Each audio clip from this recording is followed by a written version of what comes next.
I'd cycled around the edge of my city before, but I'd never gone all the way into rural China. So this time, I decided to ride to the next city, through whatever towns, villages and roads were in between. Some of those roads were barely roads.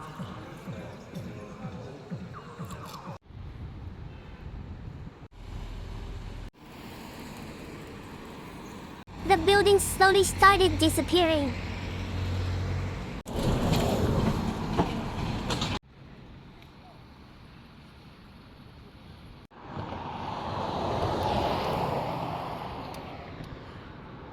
The most directed road ended at an expressway toll station.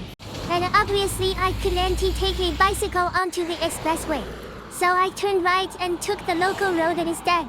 A little further ahead was Chenggaozi, a small town between the city and the countryside. I don't think I'd ever properly looked around a town this small before.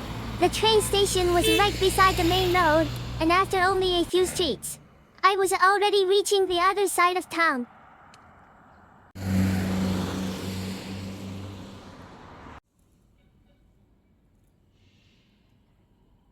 Once the houses disappeared again, this finally felt like the real countryside.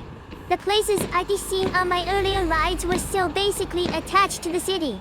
This was my first time cycling through actual villages and farmland.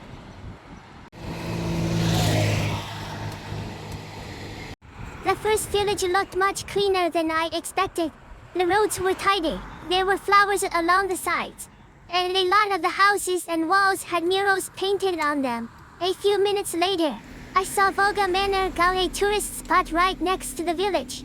Oh hey, that probably explains it. As soon as I left that village, the road got much worse. First it was potholes and loose gravel. Then it basically turned into a dirt road.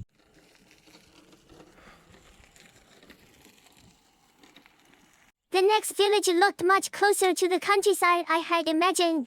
Low houses, narrow roads, and huge fields starting right outside people's yards.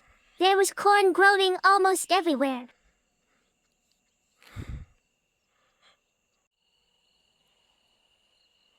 After that, it was village after village. For a while, the whole trip was basically cornfields, village signs, and trying not to hit a pothole.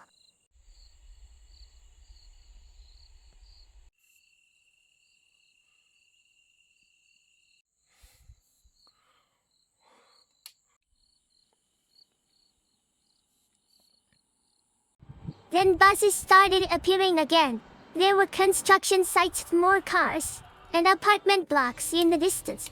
After riding through all those villages, I was finally getting close to another city.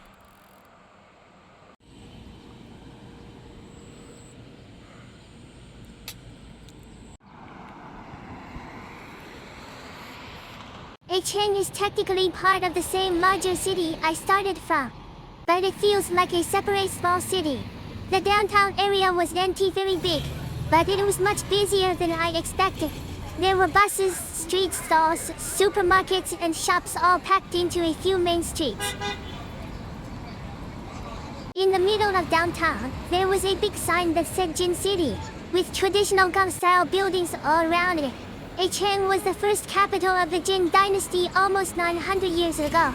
The city uses that history everywhere.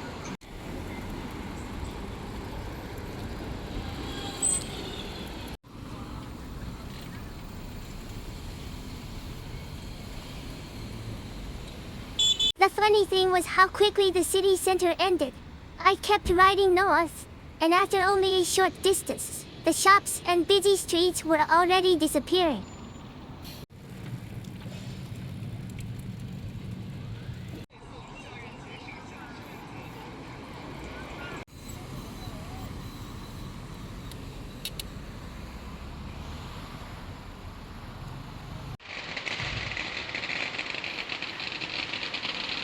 A little further north, the city was basically over. The road was still wide, but there were hardly any buildings left. Just beyond the edge of the city was the Jin's Hanjing Museum. Across the road, inside a small village, was the actual site of the old capital. After seeing all the traditional Gov-style buildings downtown, I wanted to know what the real historical site looked like. The answer was mostly grass, dirt, stone markers, and a few raised areas in the ground. To be fair, this place is nearly 1,000 years old. I wasn't exactly expecting a palace to still be standing here.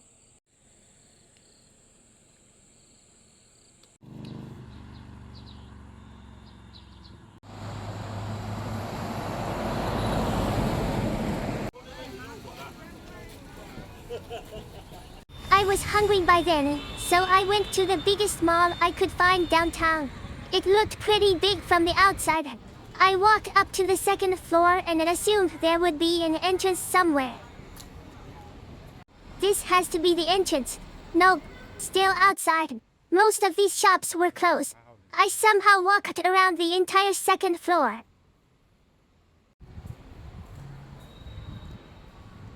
Found it. It was on the first floor. After all that, the inside was just a normal mall. There were restaurants upstairs, an arcade, and not that many people. I still couldn't find anything I wanted to eat, so I left. Back near the Jin City Square, I found a McDonald's inside one of the traditional Gov-style buildings. Even the McDonald's was decorated to match the old Gov City theme.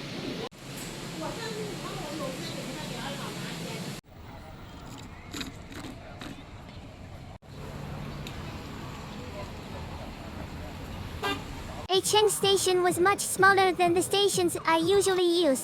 This was actually my first time taking a train from a station this small.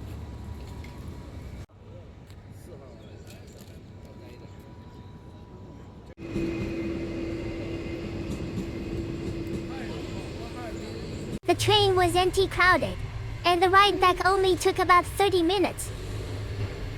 It took me most of the afternoon to get there by bicycle. The train brought me back in half an hour.